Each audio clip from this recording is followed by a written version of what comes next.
Disappointing night for Manchester United. A brilliant night for Liverpool. 5-1 victory over West Ham.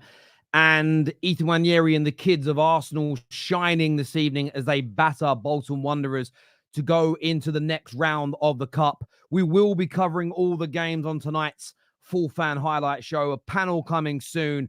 I am going to start with Manchester United, though, because my head is hot. My head is hot tonight. It is very, very hot indeed.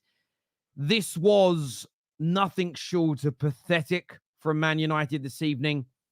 No disrespect to FC Twente. They are not a very good football team. They are not a side that we should be losing possession battles with. They're not a team that we should be having to think too much about a tactical approach towards. They are a decent side. That is it. And my biggest problem tonight was realised we didn't beat Crystal Palace, but structurally we look great. We look so solid as a unit in and out of possession. We attacked and created brilliant opportunities. You can grow from that. But you saw the inconsistency tonight in our performance, the lack thereof performance, the lack of structure out of possession was shocking. The lack of chemistry with the ball. The amount of times we gave the ball away needlessly. The final ball didn't come off. Again. Late substitutions. Awful. Again. Why is Xerxes coming off? Why is Bruno Fernandes, one, staying on, and two, going onto the right-hand side of the attack? Why? Rashford, who was our most dangerous attacker all night, taken off. Why?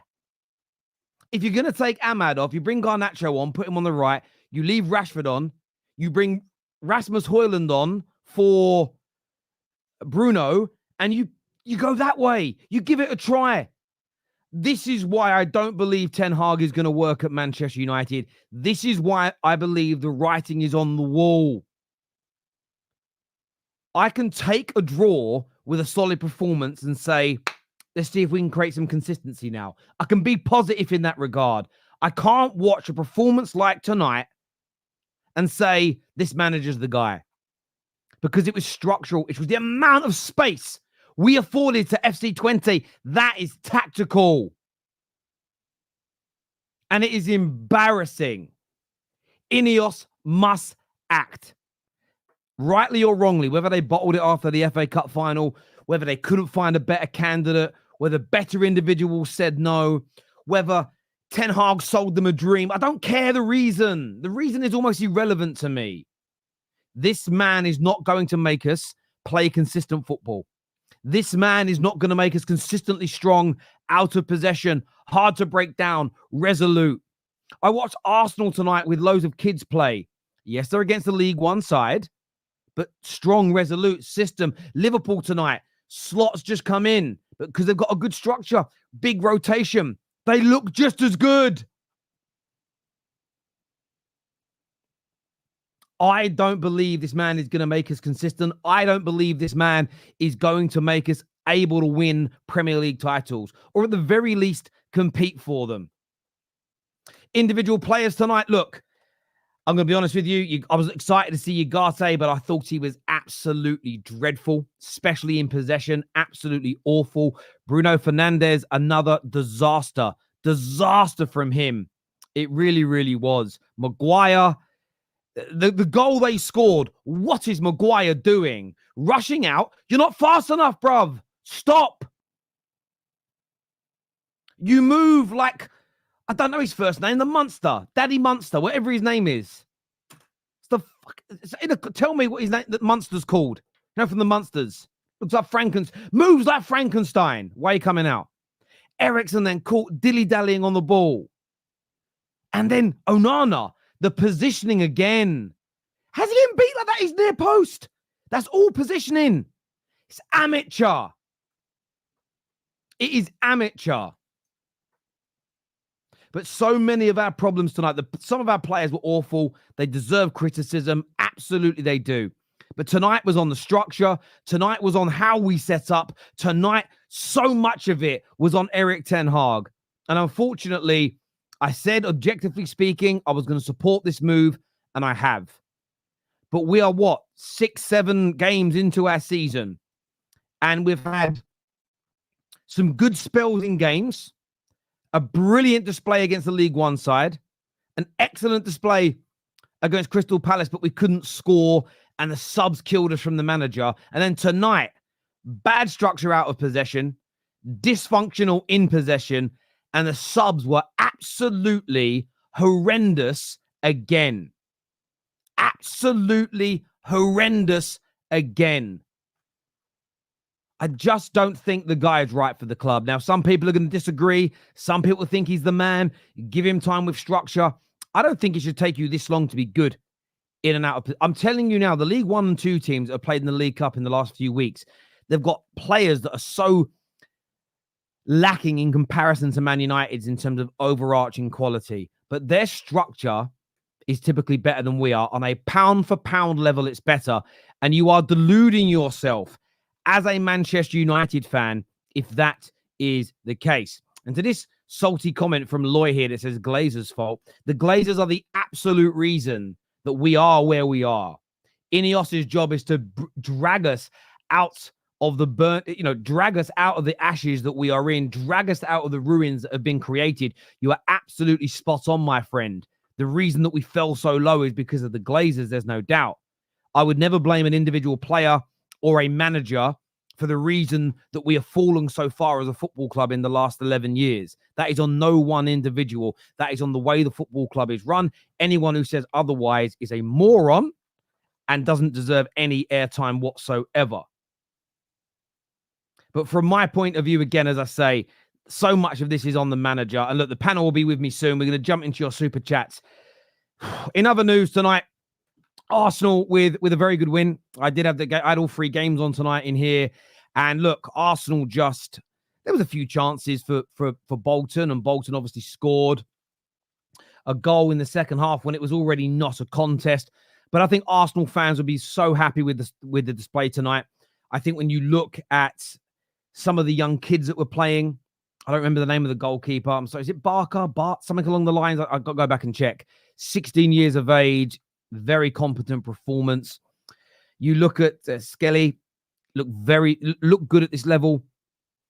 Nwaneri was the one who stood out to me, though. He was on fire tonight. 2 goals on his first start for the football club. And you know what's really important about what Nwaneri was doing tonight is, I want to make sure I say Nwaneri, I think it's pronounced. Sorry. What was important is this. It was League One opposition. If you have academy players coming into your team and they play in the League Cup, they play against fodder in Europe, they play against not poor teams, but sides that are well below your standard. If your academy players, typically speaking, don't stand out, you're better off getting rid of them. If they don't stand out, they're not going to make it. I've always believed that, and I'll stand by it. And I thought Nwaneri really stood out this evening, took his goals well, looked confident, excellent on the ball. And where I'm jealous of Arsenal when it comes to this young man is in the sense of he's in a really well-structured club at the moment. They play excellent football. The culture's great. I worry about some of the talented players at my club if we don't start to improve on this, because you get eaten alive, essentially. So Arsenal fans should be really, really proud of him. Raheem Sterling, look, people are saying it's just Bolton. I'm going to keep the same energy. Raheem Sterling, very, very good starting debut, an assist and a goal for the football club. And again, like Chelsea last night, a good way of growing confidence. And what I've noticed about Liverpool played West Ham tonight, Premier League opposition, but they rotated. The same thing happened in their game. It was very much a case of fringe players fighting, academy players fighting for those first team slots, fighting tooth and nail, not giving up. The complete opposite to Man United in the second half. We're 1-0 up and we thought we could cruise. Honest to God. Still can't get it out of my head. So look, Arsenal fans, I think, should be very proud of the scoreline, the performance, how well their youngsters did a good amount of rotation in, goals being scored as well. They can now look ahead to some relatively favourable fixtures in the Premier League to try and take over or catch up the points difference with Manchester City. They go into the next round. I think the draw is on tonight. I'm not too sure. I assume it's happening at some point now. Man United are probably going to get Man City away, and that's what we deserve after tonight's performance. I'm not going to lie. I'm not going to lie whatsoever, but they should be happy. And Liverpool, look, it was. I had Liverpool's game on. It's probably one of the three I watched the least. But I thought West Ham had moments. They went a goal down, and I thought, oh, let's see what happens here. But you know what really stood out to me? And I made a note of it here. Liverpool were too good for West Ham. They won 5-1. They deserved it. But you know what I really liked about Liverpool tonight was how they were able to respond to some adversity. They went a goal down. It was an own goal. They could have collapsed. They could have panicked. The fringe players could have gone, oh, no, we're in trouble. But they stuck to their plan. They increased their tempo, and they blew West Ham away. Again, I am going to use it as a stick to beat my club with tonight.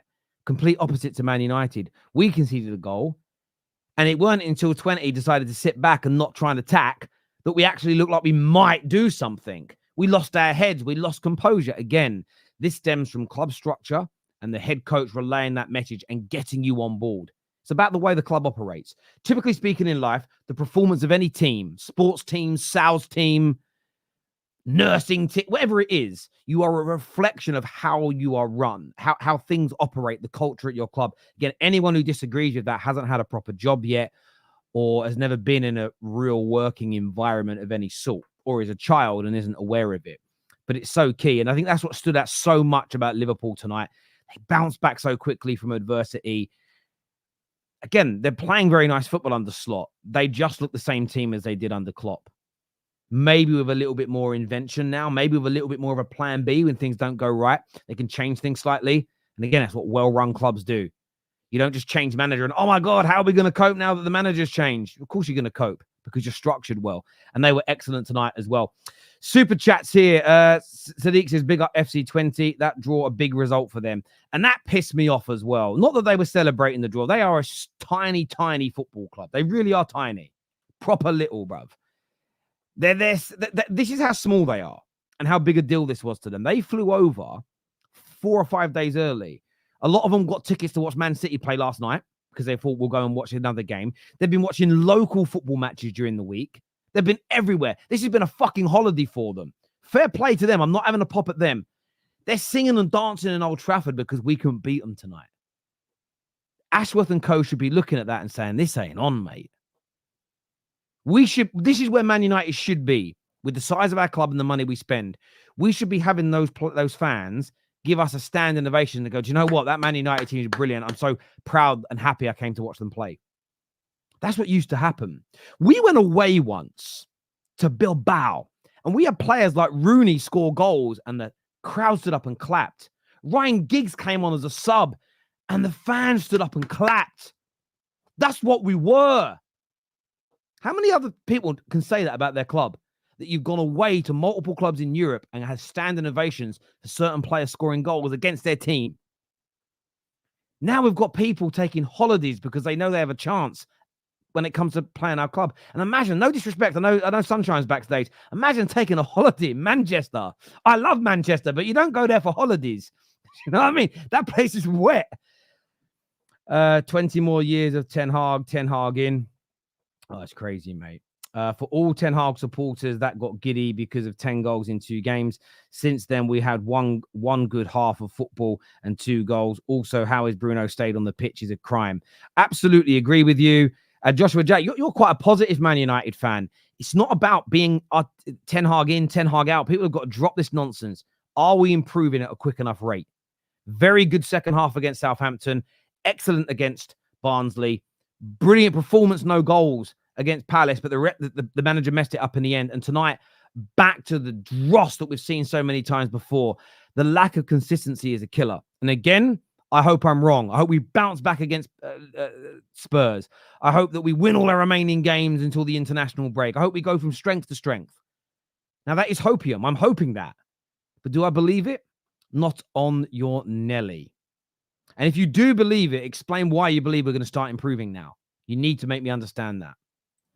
How does it feel to know a guy that flopped at Rangers can score against your club? It's not even him. The guy that scored. Do you know who annoyed me tonight? Van Wolfswinkel. Van Wolfswinkel was that top player that when he came through, he was the kind of player that Standards FC and the eye test merchants would have loved when he was 18. They were like, oh, you heard about Van Wolfswinkel? The name, it's sexy, exotic. That man is a bum. And he balled out tonight at Old Trafford. Mad. My bad, Terry. I had one goal since then. Yeah, I mean, one goal. 2 goals, still shit. What does Bruno have to do to be solved? What happened to playing up top instead of playing out of position? Now, I totally agree. And he's been poor so far this season, Bruno Fernandes. I'm not going to protect him. There is no protection at all. And it's 2 games running where he should have come off. And it's 2 games running where the manager has been woeful with substitutions. And it's 2 games too many. Ashworth, Barada, act.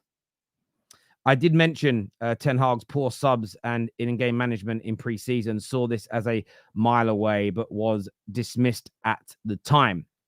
Oh, you're spot on, Darius Palmer. Well done, you, mate. Like, genuinely. I mean that sincerely.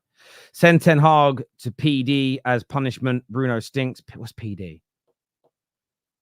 Okay, cool. So people tell me not to do it. I don't know what PD means. There we go.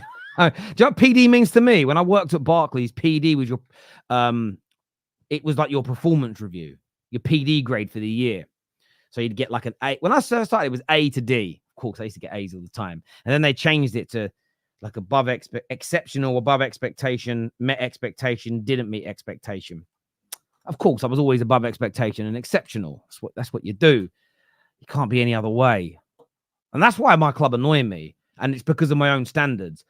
Even if I've got a boss who I despise, I still do a good job. Because it's personal pride. My dad would beat me still at 38 years of age if I went to his house on a Sunday for dinner. And he's like, how's your week at work been? But didn't bother, Dad. My boss is a dick. My dad has slapped me. Right across the face. He's slapped me and say you're a disgrace. Anyway, can't score, make foolish mistakes, terrible in the final third, cannot go on a run, and then terrible subs. Bruno is piss poor. I couldn't agree more with that super chat right now. For the Man United panel, thoughts on Ugarte? PSG fans online are saying things like they warned you about how static he can be in games. Look, he was poor tonight, there's no doubt. I've not seen any of that from him in the other games that he has played in.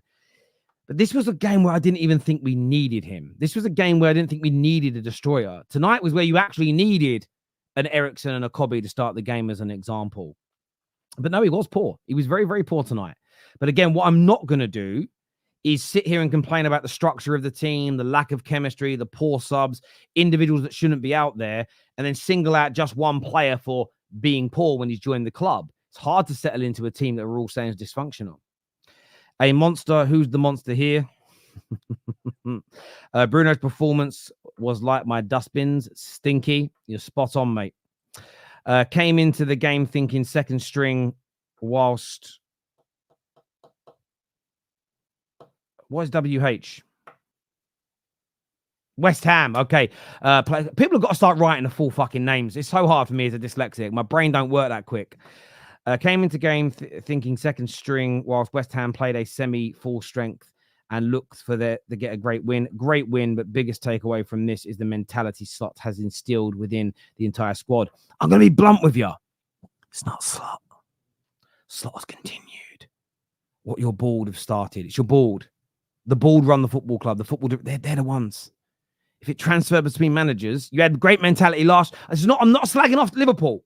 I just think you're praising the wrong person. Slot's doing brilliantly. But it's your club. It's how you run. People have got to learn this. The manager's really important, but the way your club is run is more key. Fan bases need to man up and get Maguire gone. I don't know how to say that word. Coming to Old Trafford, they beat Porto with 10 men earlier today.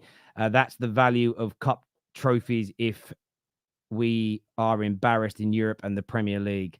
What's the value? You are right. There is. I said it the other day. Someone said to me, and it was a Standard FC person, Terry, how is the pinnacle of football winning trophies for everybody else, but not Ten Hag? The pinnacle is not coming 8th and winning FA Cups. The pinnacle is not coming third or fourth and winning the League Cup. The pinnacle is winning those trophies whilst competing for your league title year in, year out, and being able to win the Champions League year in, year out, with the odd anomaly here and there. That, for me, is when I think you're at the pinnacle of the game, when you're at that level. So when your league level's here and you're winning a trophy, that's not the pinnacle of football. When Wigan won the FA Cup, it was historic, but they also got relegated. Wigan weren't at the pinnacle of football when that happened. It's an absolute nonsense take. I don't know who's created this nonsense, but it's poisonous.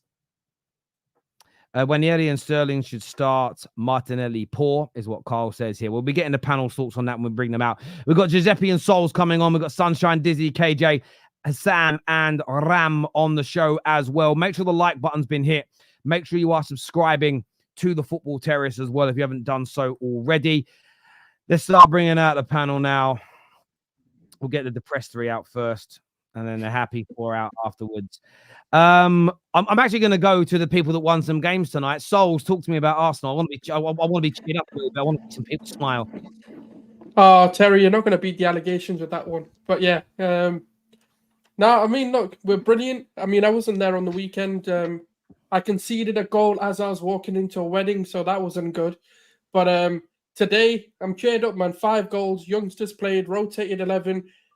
The only disappointment was Saka didn't get rested, but you know what? He came off in the 45 minutes against City, so fair enough. He got a full game. But there's not really a lot to talk about, really, other than talking about, what I told you is about Ethan. I told you he's ready. Play him in the North London derby. Play him against City. The man wants to play. He's confident. He wants to play. He's a baller. And we saw it today. He's confident. He wants to take his man on. And that's what we need to see more of. I don't care if it's Bolton. You play what's in front of you. But at the same time, we had the flip side. Martinelli comes on and absolutely stinks up the gaff. But then you have like Raheem Sterling, who a lot of people thought were flops. And he's come in and actually impressed us today. He got an assist, got a goal. He's done his thing. And he needs to be playing more. For me, he needs to be the left winger. As the Super Chat asked, I do think he needs to be starting. I think Martinelli and Trossard are impact players at most. Martinelli is probably on the chopping block for me because he still hasn't buckled up his ideas. His performances have been good, but he still hasn't got that final product. He doesn't look up enough. He doesn't know which pass to make. And, that's the only criticism I have for the team. But in terms of the overall, like Nicholas was really good. Calafiori coming into his own. I think his defensive game needs to improve a little bit because he does look a little bit shaky for me. But in terms of just taking that ball forward and being confident on the attack, he's absolutely incredible. And I think that's an impeccable signing that we made. And granted, it's £50 million and you do have high expectations for a player. But again, another game where I actually do see positive signs for a player that I have no idea about. Obviously, Giuseppe can go into, here's Maldini if he wants. But yeah, I mean, look, we won. It's Bolton. I can't really sit here and say we're going to win a quadruple because we beat Bolton, but it's a good sign. We've actually won a League Cup game in what is it now, 4 seasons or something? Because I remember getting smacked up by City, West Ham, all of these other teams just getting knocked out in the first rounds. We weren't even getting past this point. So here's an extra game that we never got to see under Arteta. So I'm happy. I bet you are, Giuseppe. I suppose you echo that. I wanted to ask you about Nwaneri tonight. Scored 2 goals in the game he started in. Him and the youngsters playing a really important part for you. Yeah, man. Listen, it's nice that we can play youngsters, stay in second gear the whole game and still batter and dominate Bolton. Not even batter, it's just a dominating effect. And it shows like what Arsenal are doing now from the top to the bottom. Like I've got to big up the board to an extent with not maybe the signings we make and all that. I still don't think it's good enough, but the identity of Arsenal that you're putting these youngsters in the team and we're playing the same way. I see a 16-year-old in goal and he seems to understand the Arsenal way. All right, yeah, he's young and he's green and you can't expect much from a keeper, but he looked confident. He looked like he knew what was going on. And it all stems from, I think, Arteta implementing the thing of the young teams played the similar way to Arsenal's first team. And you see it when Skelly comes and plays, Nicholas, Nwaneri, they know how to play in this team. They know how to play for Arteta instantly. And it's beautiful to see. You wonder why people like Obi Martin wanted to go places like Man United, but that's for another day. But yeah, listen, I'm happy. Nwaneri done what he needed to do to show the manager, listen, play me. Leicester's coming up, play me. I think these games you need. Playing good ain't good enough sometimes in these games for youngsters. They need to actually get on the score sheet. They actually need to impact the game. And I think he done that. And I think people like Sterling done that. Martinelli, I think people have been harsh on Martinelli. Come on with 20 minutes. I feel like a lot of players that have played a lot of football, they don't want to risk injuries in these games. Saka as well. He didn't do much in the game. They play in second gear. They let the youngsters and the fringe players shine a bit more. I feel. Is that true for Martinelli though? Someone who is on the chopping block at the moment. He's on the chopping block for you, bro. He's on the chopping block for you. I don't know if I agree he has to be doing better, but I think everyone's jumping on him a bit too harsh. 5 games into this season, I know he had a bad season last year, but we don't know. He's been playing actually decent this season. I thought he was one of the better players in the first half against City. Yeah, he didn't get a goal, but he was the one causing the most problems. He had Walker on ice. So for me, I think Martinelli's stuff is harsh. I think Calafiori's quality. And yeah, listen, 5-1, you can't complain. On to the next round. These are the sort of games you just need to just have a good performance. You don't ever want it to look like these teams are anywhere near your level. That's the only thing I'll say. That's all you want to do. You want to go to these games and you just want to show that you're a level above. Even your youngsters are a level above. And that's what we done. So we can't complain. No, I'm sure you can't. In terms of Raheem Sterling, I know it was Bolton, so people won't want to get carried away. But were you impressed with what you saw from him tonight? Yeah, I think he's looking more and more confident as the game went on. I think at the start he looked a bit like he still looked a bit lapsy-daisy at times.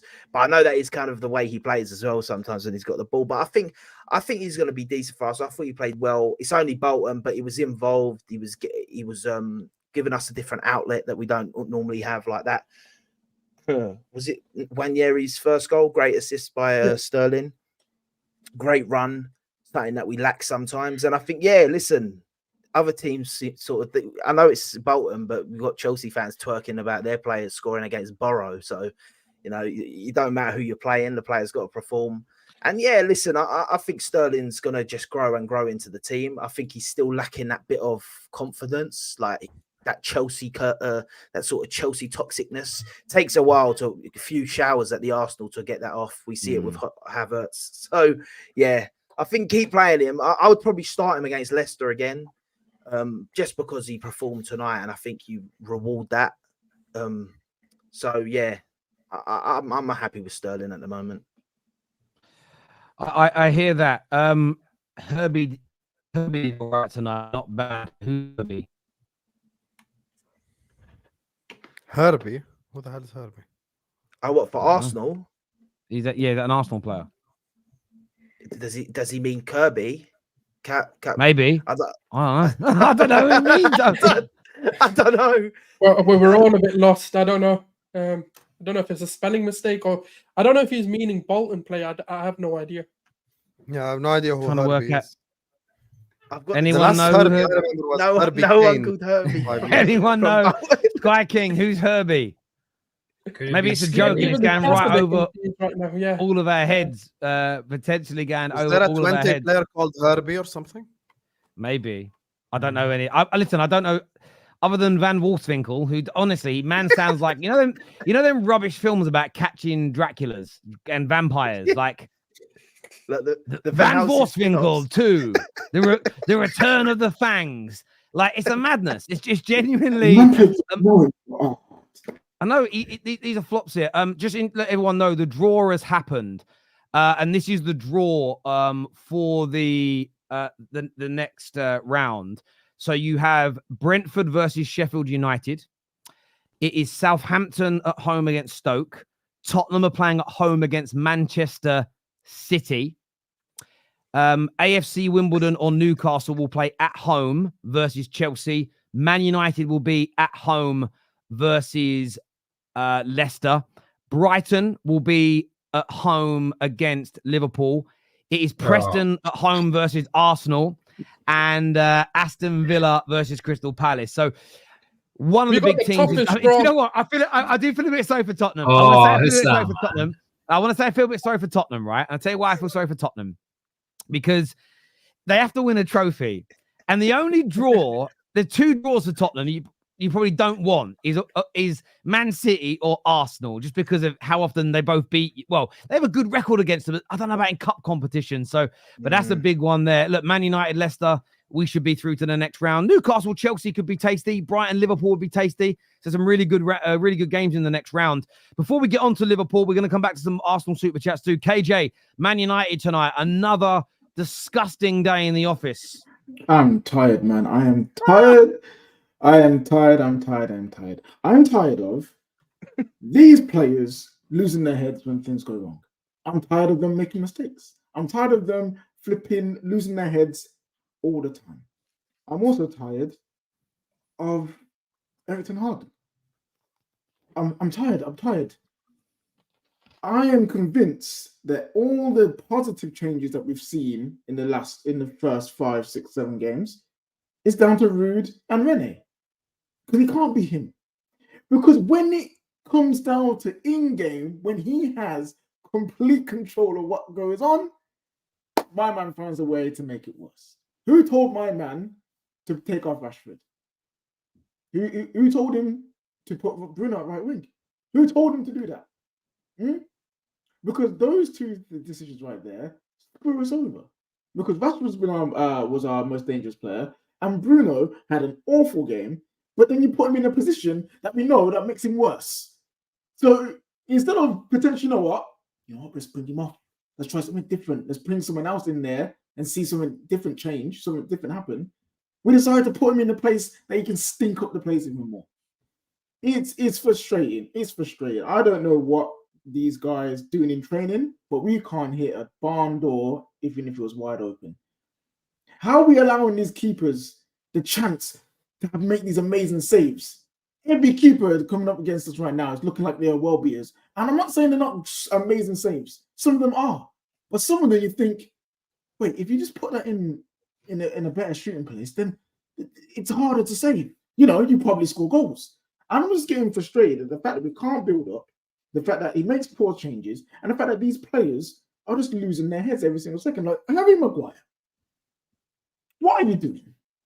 Bro, let's just analyze that for 2 moments. The whole team gets beaten, which is a different issue altogether.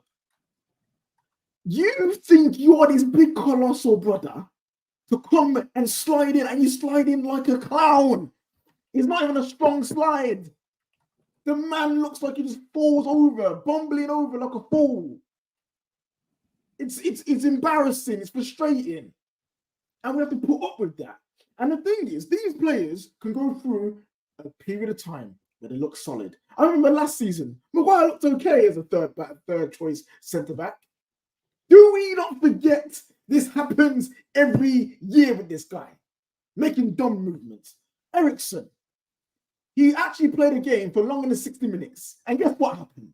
My man took his brilliant performance from last game, brilliant performance up until that point, that wonderful goal that he scored, and he chucks it in the bin.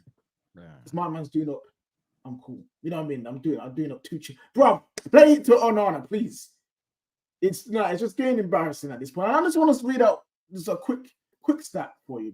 Man United's last 9 games in Europe: 3-3 against Sevilla, which was at home. 3-0 lost to Sevilla. 4-3 lost to Bayern Munich. 3-2 lost to Galatasaray, which is at home. 1-0 against Copenhagen, which is at home. 4-3 lost to Copenhagen. 3-3 draw to Galatasaray. 1-0 lost to Bayern Munich. And then also today, FC Twente at home, 1-1. We've won one game in Europe in 9 games on this one. It's a disgrace. It's a disgrace. And no one can sit here and tell me this guy deserves more time. He ain't the guy.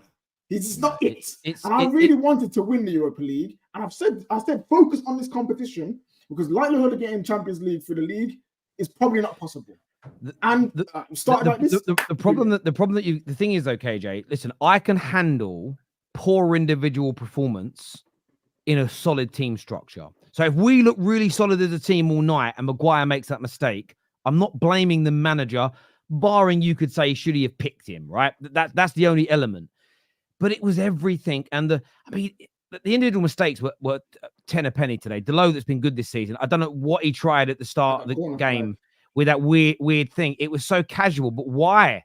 Why are we coming into the game so casual? Why are we coming into this game with no intensity? That's why the passes were off. And the problem is, it then sets in. It becomes hard to get out of that rut. We went into this match, and you're right. I didn't actually deep how bad our European record is. For me, it is sackable. Dizzy, what is your take, especially hearing that one win in our last 9 European games under Ten Hag? You're on mute, bro. You're on mute. He's not on mute on the system. It must be your mic's not plugged in. Maybe your mic settings are messed up. You have to Pardon me. Oh, Yeah, there you hello. go, yeah. Yeah, there we go. So sorry. I said, let me take it one step further. So before the Southampton game, I don't know who asked the question, but they said, what is our run looking like up until the Tottenham game? And I said 2 wins, 2 draws, 2 losses, and I think that will be a good run for us. We're on 2 wins and 2 draws right now. So if we lose to Tottenham, that's bingo for me. I think it's everything that I expected United to be honest. I'm not surprised in any shape, form, or fashion. And funnily enough, I've seen enough good stuff for me to say, if he can get his act together, I could be swayed by this guy. Maybe. Because we've got players fit, we're playing the way that he wants to play, I imagine, and it looks decent in spells throughout the game. So I'm like, I'm trying to like him. I'm trying to like the guy. You know what I mean? But then I see his face on the sideline, and I'm like, oh, this does not inspire any confidence in me at all. I think obviously the European run that we've been on is historic for United, is historically bad. I think the absolute head loss and the inability to effect change once the heads were lost, I think that's I won't say a sackable offense, but it's a big asterisk on his name. And we've seen him do this for many games. So I don't know what the solution is for United. I'm just strapped in for more inconsistency until somebody's forced to make a decision, to be honest. I've just seen Time I've to seen a bring very Southgate in. yeah. Sulz, Come on, Gareth. shut up. Do the bro. right I just want to say this to you guys for a moment, because there's a positive Man United fan on Twitter. Of course. Ah! Is it Dev? Ah! Please, Dev, please. It's Dev. No. Right, this is what he said. Right? He's put a picture of our next 3 games, right, which is Spurs, Porto, Villa. And he said, realistically, we're looking at about 4 points here. Right? It's the last line. And all I keep thinking is, it's the start of the season. The last line says, I see fatigue starting to kick in too.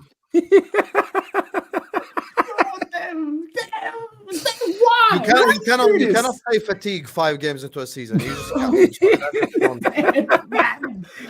Come tell me about fatigue in April, not now. There is no fatigue If you don't laugh, you'll cry. It's the thing with it is, the Staffy knows, he's been on shows with me. The boys that do Straight Facts with me know I was willing.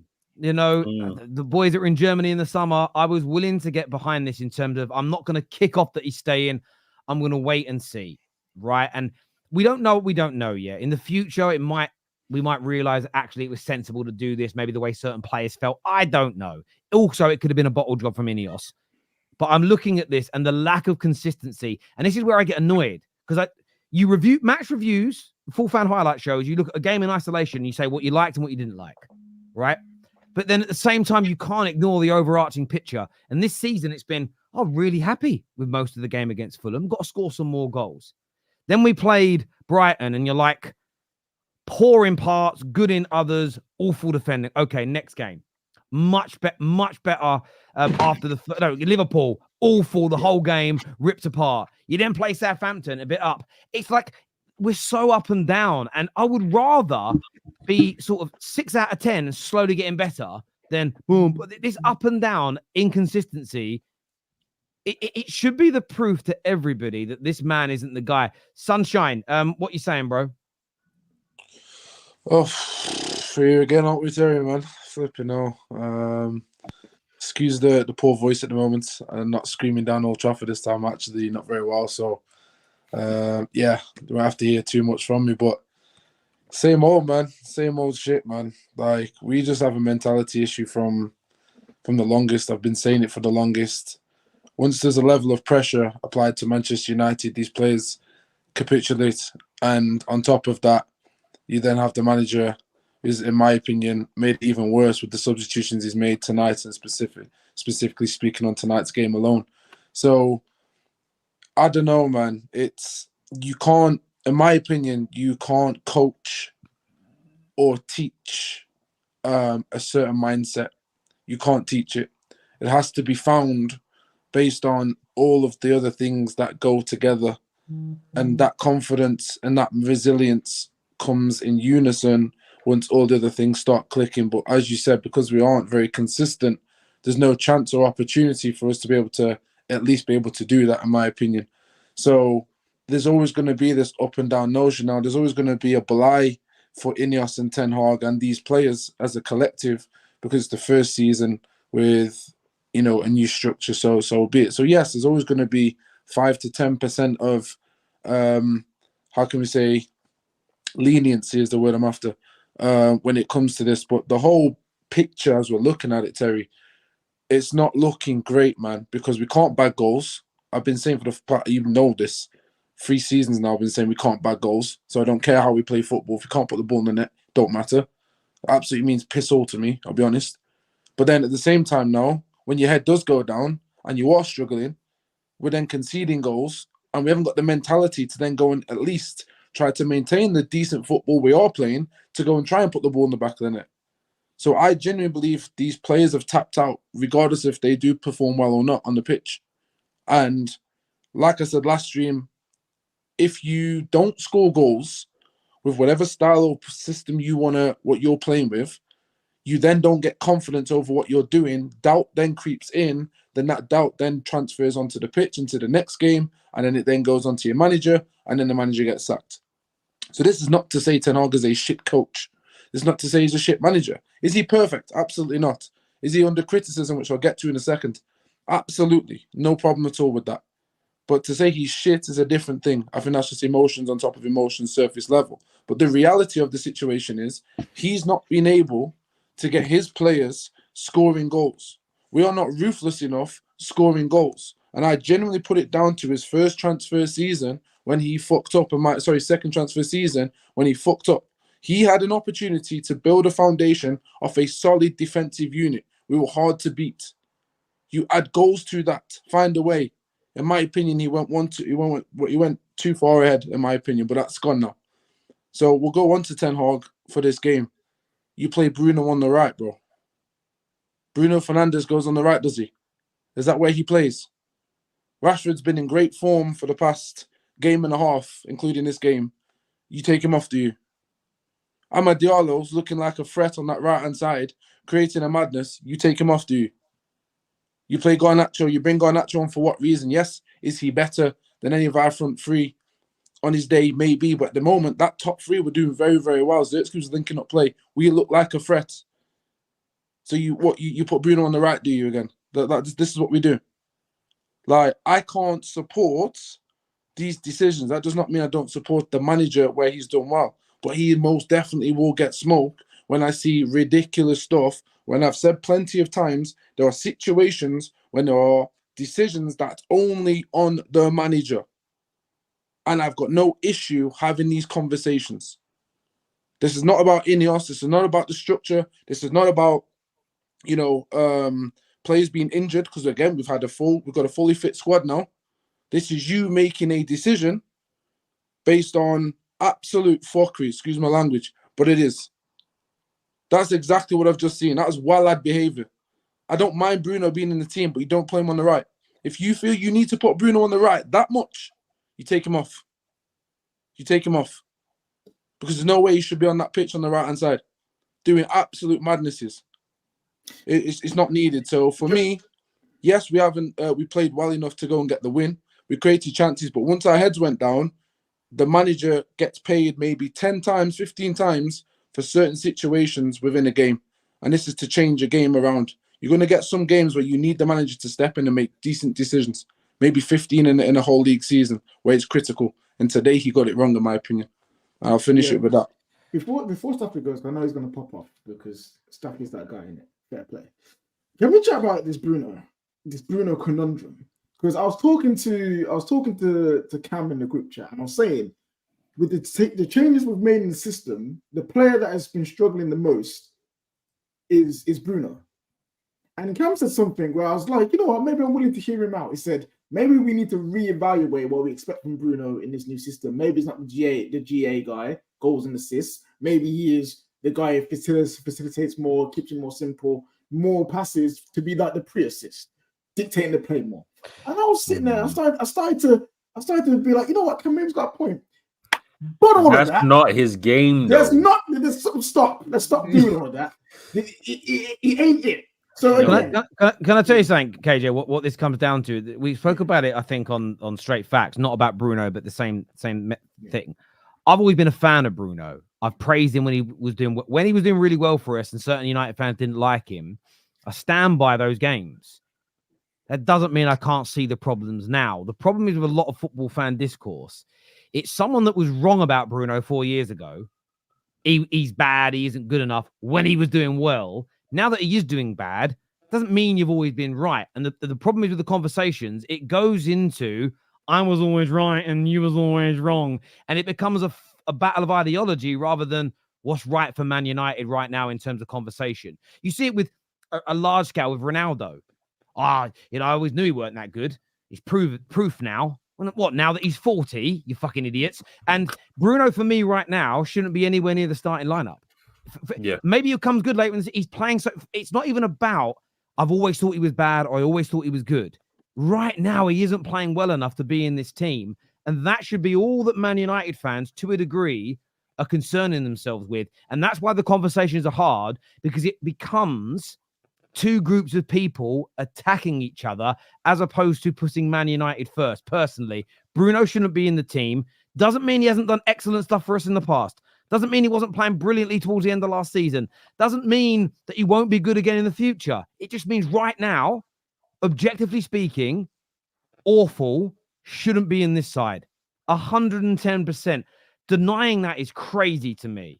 It really is crazy. But then the problem is the timing of it all as well, because you got your captain fresh off of a brand new contract, putting up stinker after stinker to hook him off now at risk. No, I'm sorry, Dizzy, to cut in, bro, because I've got to shoot, but I can't even hear that notion, bro. I don't care about a new contract. I don't care about anything. If you're underperforming, you don't see that pitch, bro. I don't care if you've got a captain's armband on you or not. I don't care if you're a big leader. I don't care if you rally everyone's dinner. You sort everyone's birthday cake and party. I don't care your influence. If you're not performing for that badge, bro, and that shirt, whether I rate you as a player or not, you don't touch the pitch. These are fundamental morals and values of Manchester United. You put the shirt and club first before anything, whether you rate a player or not. If they represent the badge well, that is it. He's been dog shit, Dizzy, for the past 2 games. Fair play, cool. You don't see the pitch next game. Look what he did to Casemiro. Howler against Liverpool. This is good man management, by the way. Howler against Liverpool. Yeah. Start next game. He got subbed 45 minutes in that game, which we used to criticize, by the way, because people don't remember their criticism because they just want to hate Ten Hag. They literally subbed Casemiro in that game 45 minutes, missed the next game, literally benched him for next game. He came back, actually put a great performance in at centre back, and then made a beautiful pass. That is what you do with players, star quality, great CV or not. He did well with Casemiro. Why has he not done the same with Bruno? I want consistency from my manager, players, and my board. That should not be happening, like where he gets to go and play on the right wing, Dizzy. Sorry to cut him, bro. You're good. And here's the thing. I agree with you. Me, you, KJ, Terry, we all agree. We're all on the same page here. But the problem is what I was going to say is you have a captain fresh off a brand new contract, and your team is playing well slightly. You're moving in the right direction. Now, if you toss your captain onto the bench, you're running the risk of upsetting the whole apple cart. If he now starts stirring a strop, which we all know Bruno is liable to do, I think it all gets a bit techie, and I think he should be on the bench. To be honest, but you know what? I do. I get you, but for me, it's a case of even if you've given him a new deal, if he gets dropped because he ain't playing well and starts misbehaving, then again, Mr. Ashworth walks into the dressing room and says, "Just to let you know, in the summer, you're off, mate." That sends a message to everybody else: new deal or not, armband or not, you don't piss around here. These are moments. These are moments that actually can benefit Man United in the long term. If someone starts messing around, it gives you the opportunity to lay the law down. It gives you the like sometimes as a dad, right?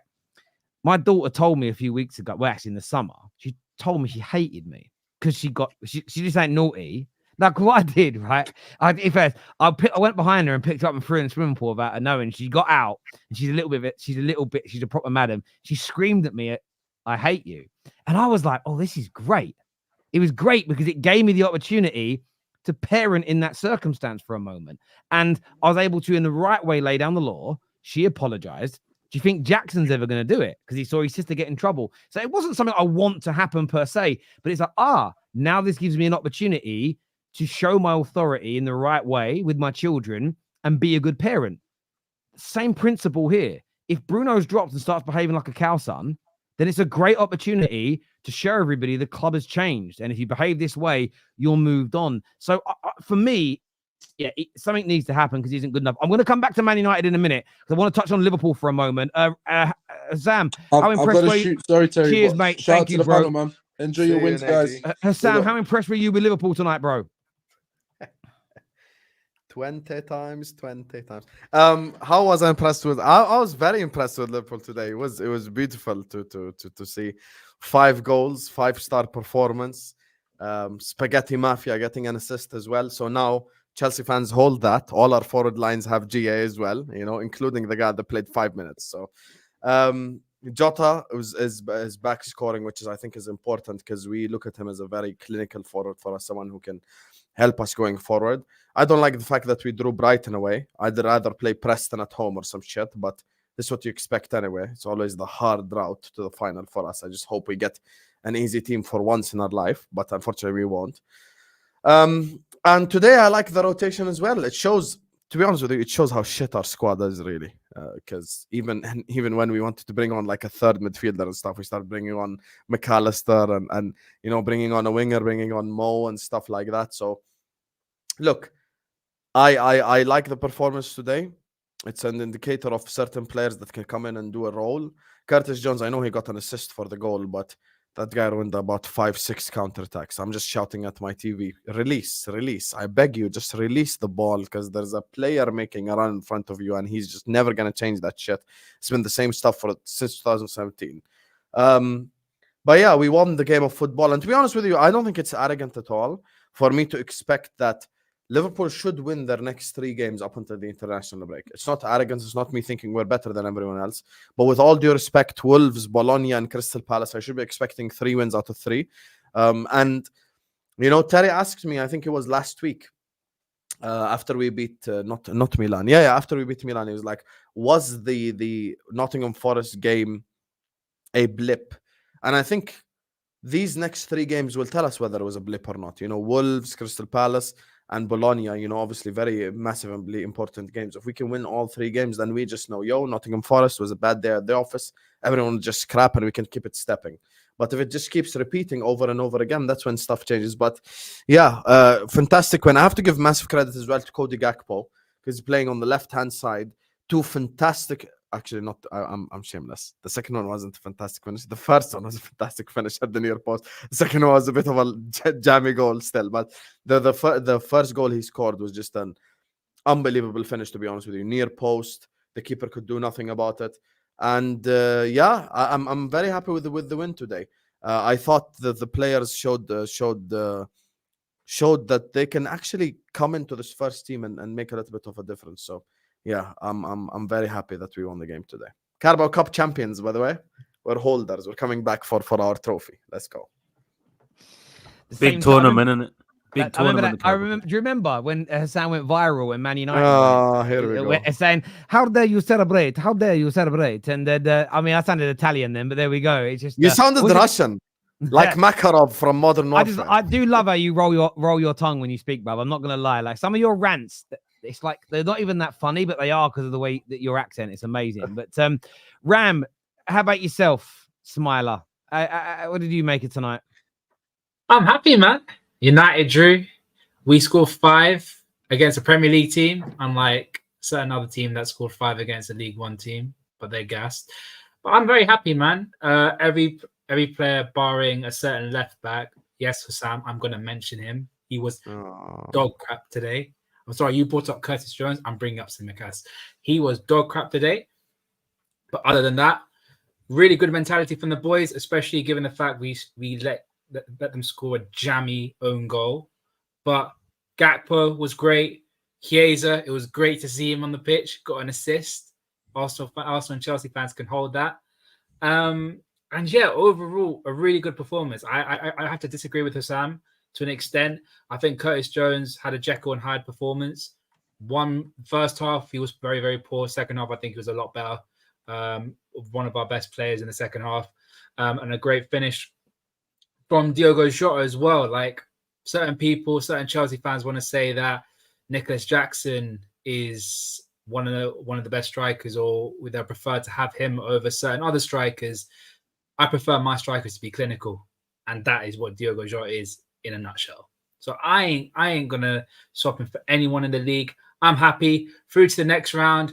Got Brighton, unfortunately, but we move.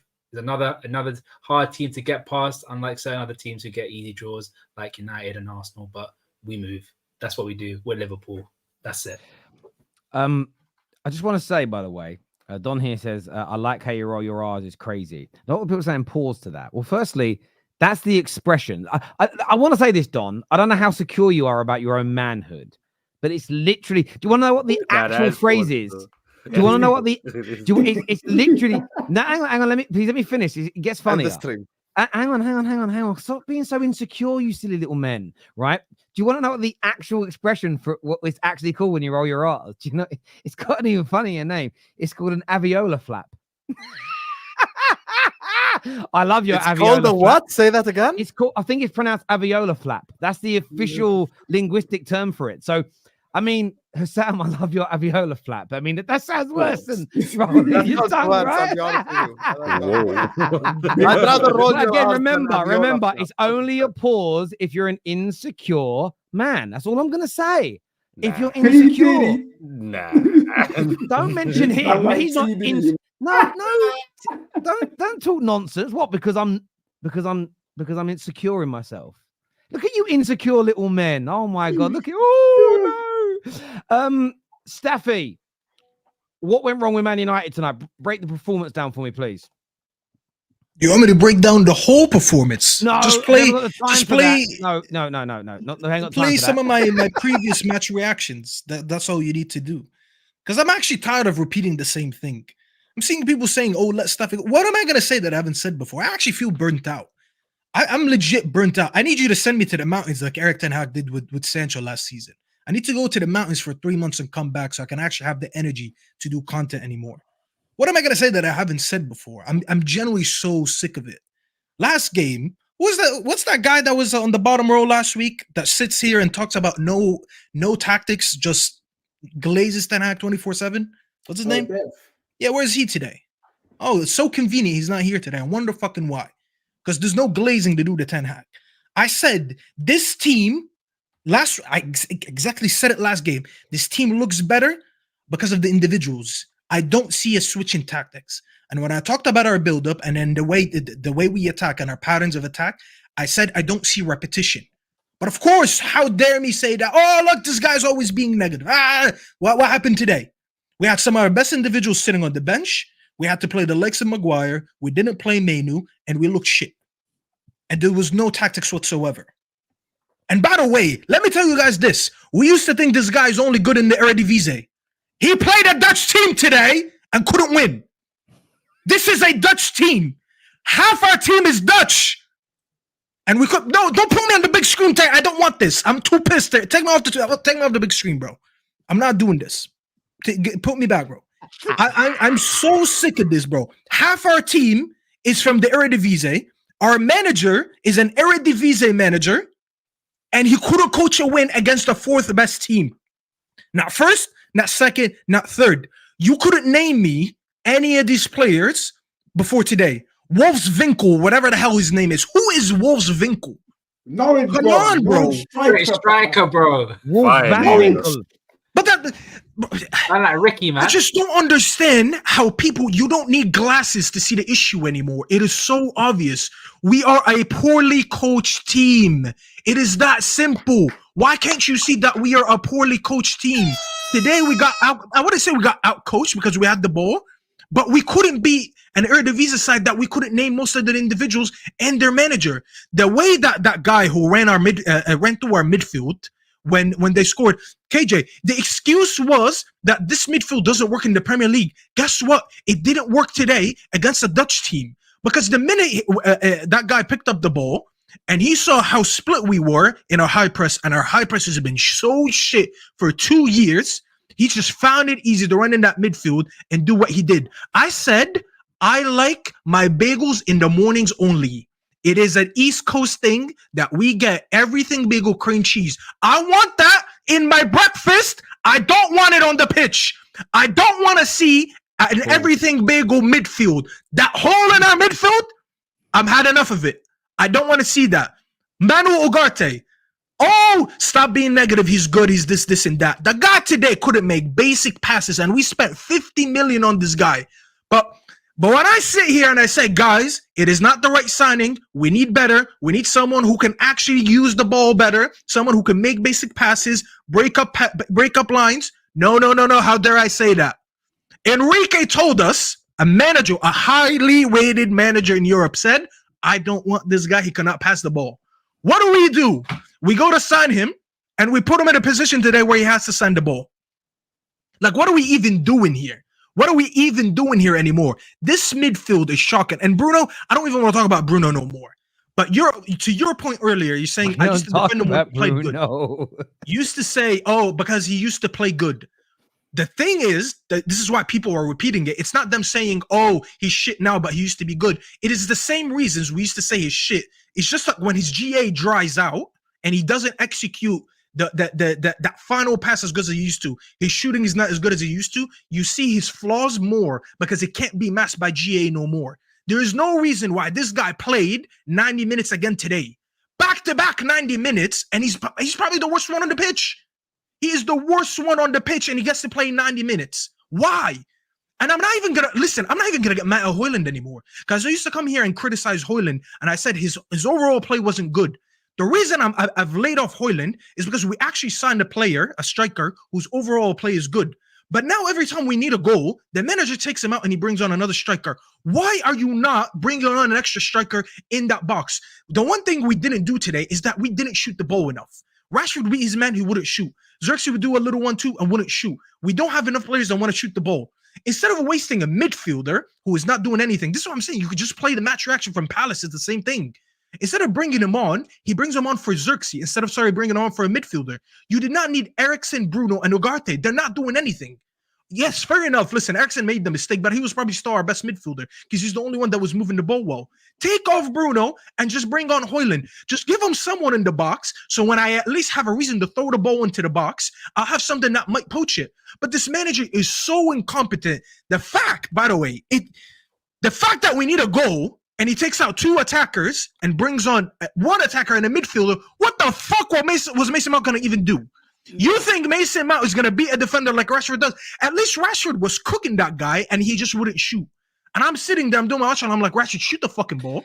And shoot the fucking ball. Do you know what? What did Mason Mount do? Sorry to interject. And do you know the bit that really got to me is that we don't have overlapping wingers because we put them into midfield, but then you're taking off all the pace on the right-hand side by putting Bruno out there. That's where I'm not even annoyed at Bruno. Bruno shouldn't have been out there at that point. And I'm sitting there and thinking, how have we not got Garnacho and Rashford on either wing who can run in behind? We took the right side out. So then what happens is we become heavy on the left-hand side and it's easy to defend against. And look, honestly... Garnacho was the only one taking on a defender when he made that sub. Which is why, if you look at it, it's the same subs he did last game. It's just copy paste. Yeah, This guy doesn't know what he's Staffy, doing. I This is why even it's forgot so about- simple to see. He is a bad coach. When are people gonna realize he is just a bad coach? It's that simple.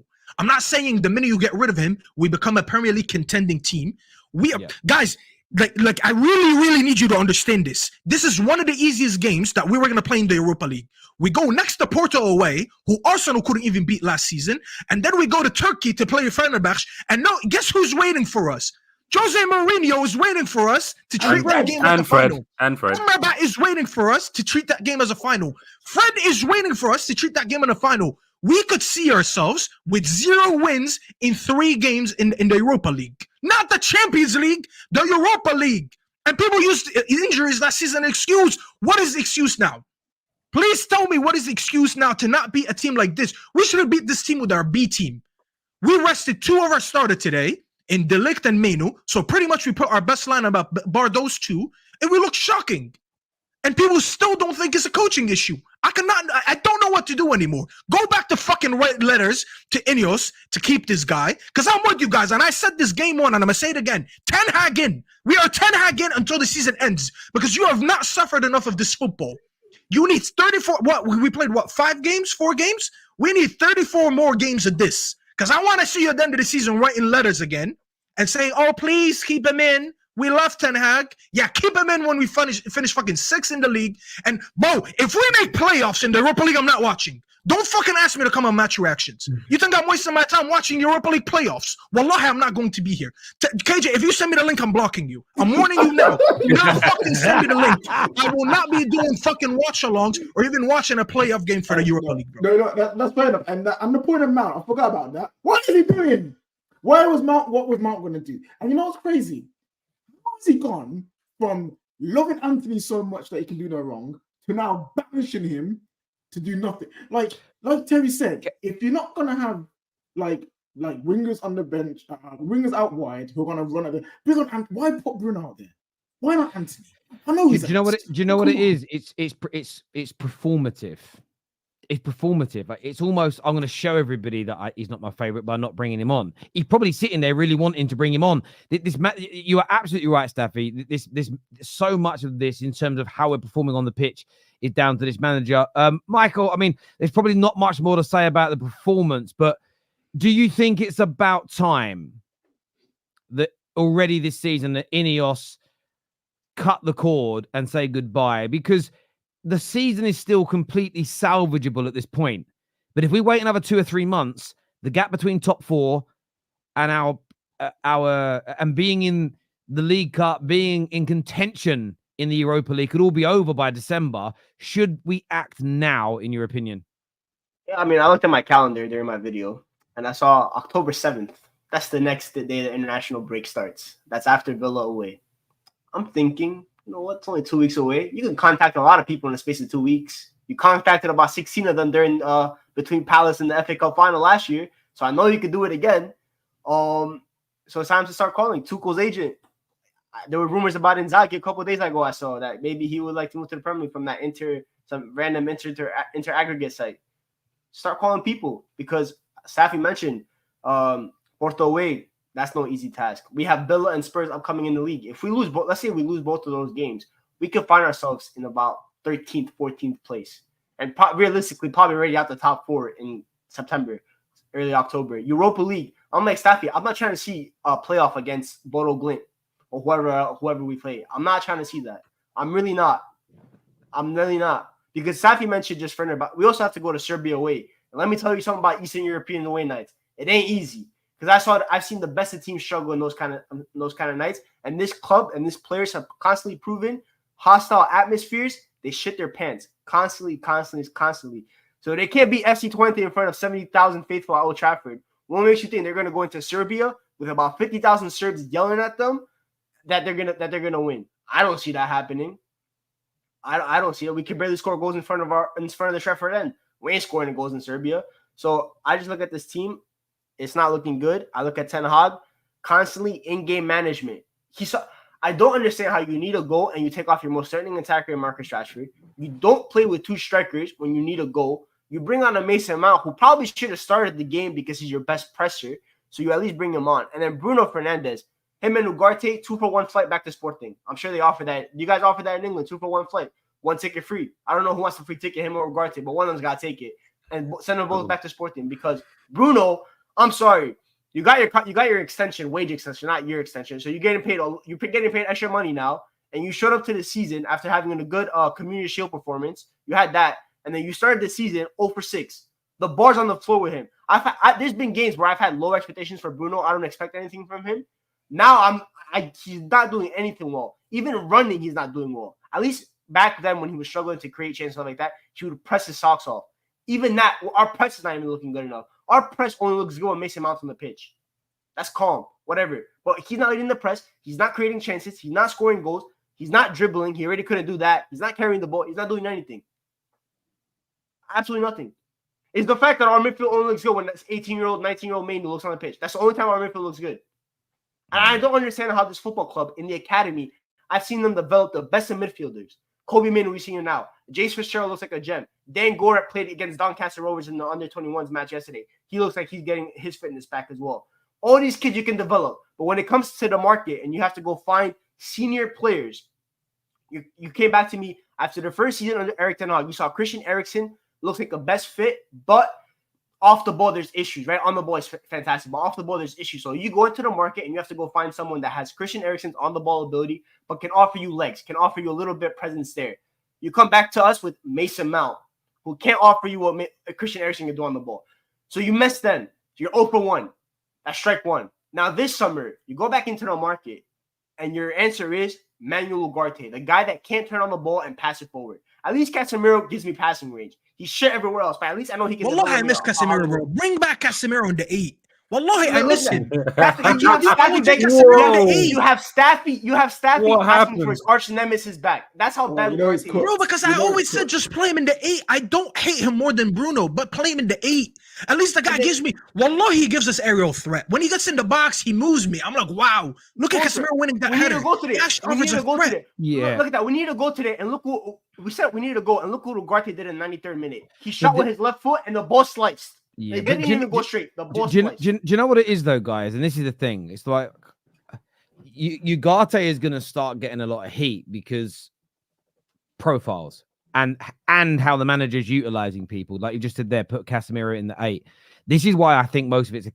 I'm not stating that the squad doesn't need work. None of us are. None of us are claiming that we've got the best squad in the world. How we're not winning every game, but we have got an incompetent head coach. That is what we have got. He is incompetent. And that incompetence is what leads to the inconsistencies because he doesn't get it right often enough. And as you say, I think Ugarte can do the job that he does, but then you have to have different players around him so that he can break up the play and just make an easy pass. If you know that we're going to play like we did tonight, where we're going to have the ball's going to go into him and he's going to be pressed in that way and he's going to be all by himself because you've got Eriksen and Bruno pushing up, then you don't start Ugarte. That you don't start him in that. That isn't what he's going to be good doing it. Honestly, it's mind-numbing to me. It's mind-numbing to me what he does.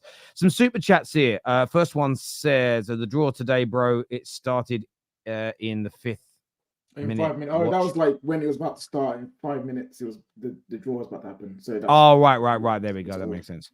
Big up, Terry, Hughes fan. Just become a member. At what point do you think Man United have to address Ten Hag? Personally, I think we should be doing it now. It should be now. It should be done. And we should move. We should just literally. And the thing is, when I look at him on the sidelines, he also looks like a man resigned to his own fate. He looks like someone that no. He said he needs to take a deep look in the mirror.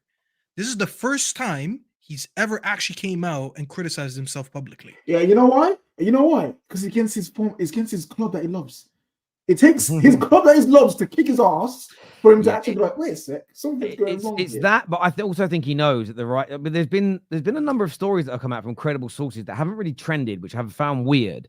And there was one that came out the other day that basically said the performances is what Ineos are now looking at. And they're right. And this is when you're starting a project that Ineos are, performances are what you're looking at. And by the way, Ineos are going to make mistakes. I back what they're doing. But I think the first mistake was probably keeping Ten Hag. They may not sign all the right players. We know this. But that doesn't mean we throw, that's it, I'm never trusting them again. But if they get rid of him quickly, that's also a good sign that, well, they're going to address their mistakes fast. And that, for me, is important because, again, the previous people running the club, when we made mistakes, 3 years later, we're still on the same fucking wave. Man like KJ, Ice JJ Fish. Don't do me like that, man. What does that mean? I look nothing like that. Yo, I'm gonna man. send you who Ice JJ. No, I'm no, good. no, no, no.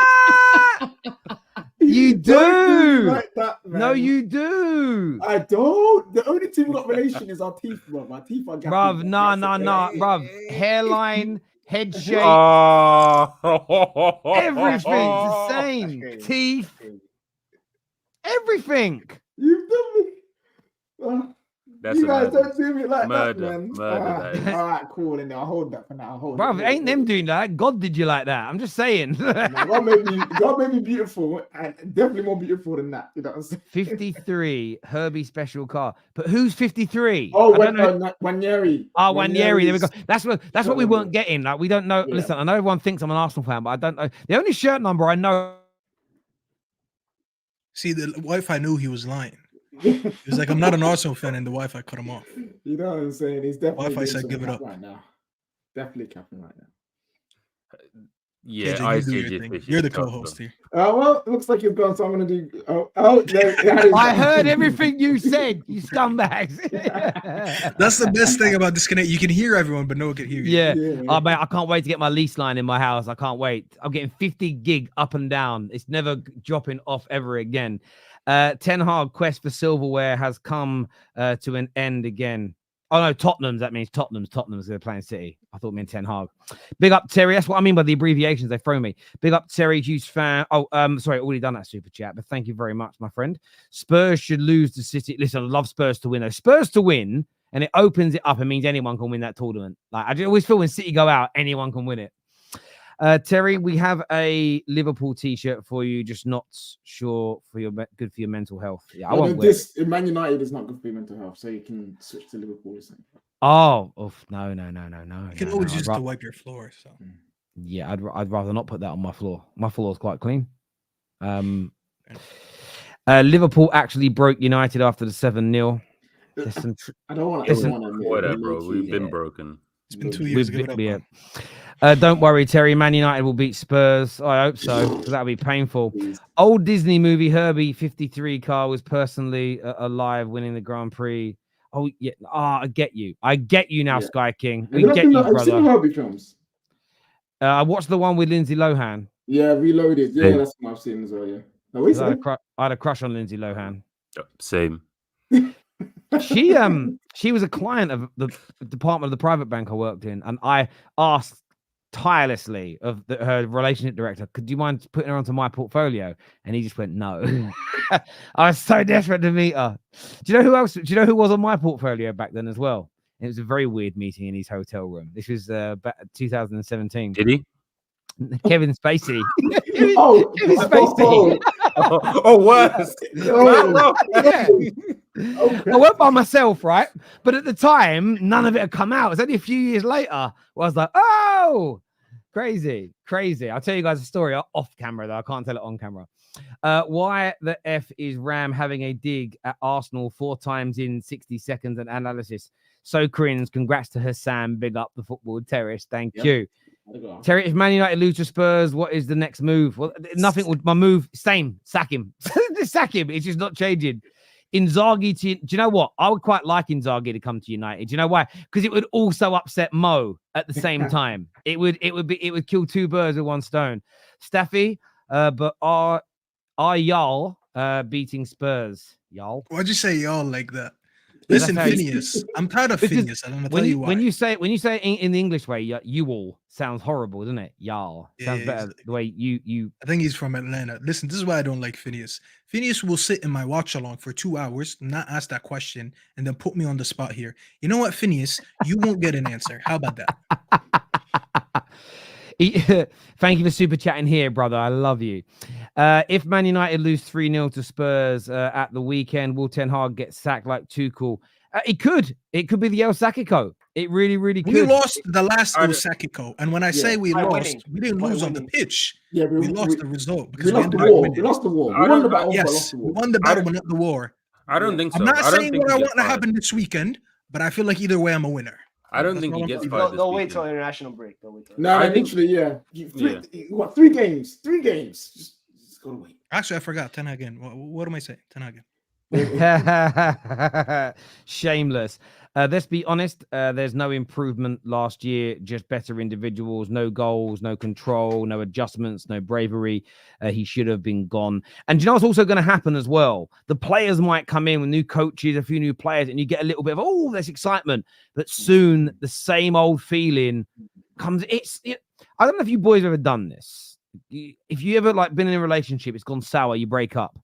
And then you're away for a little while, and then you try again, right? And you might get a week, a month where you're like, oh, it's amazing, and then all the same issues starts. That's why an ex is an ex for a reason, and we wanted him gone.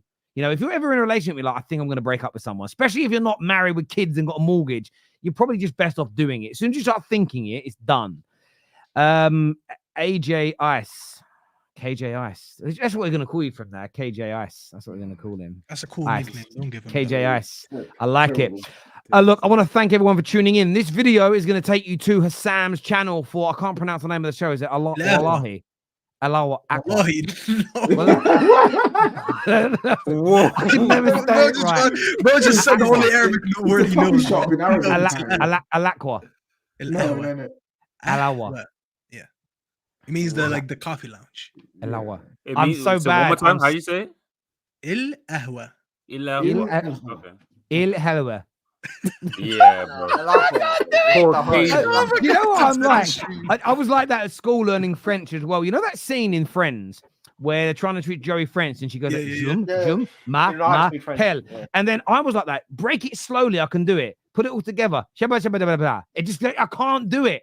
My brain don't work. I'm gonna break it down to you. Il Okay. Il, ah wa. wa, Il ahwa. il hawa. Il ahwa. Il Sound hawa. like he's having a stroke. J'ai poupou. I'm not going to do it. Go to Dom Husam's channel You right got a now. Snap channel. Take care. Goodbye. God bless. Peace.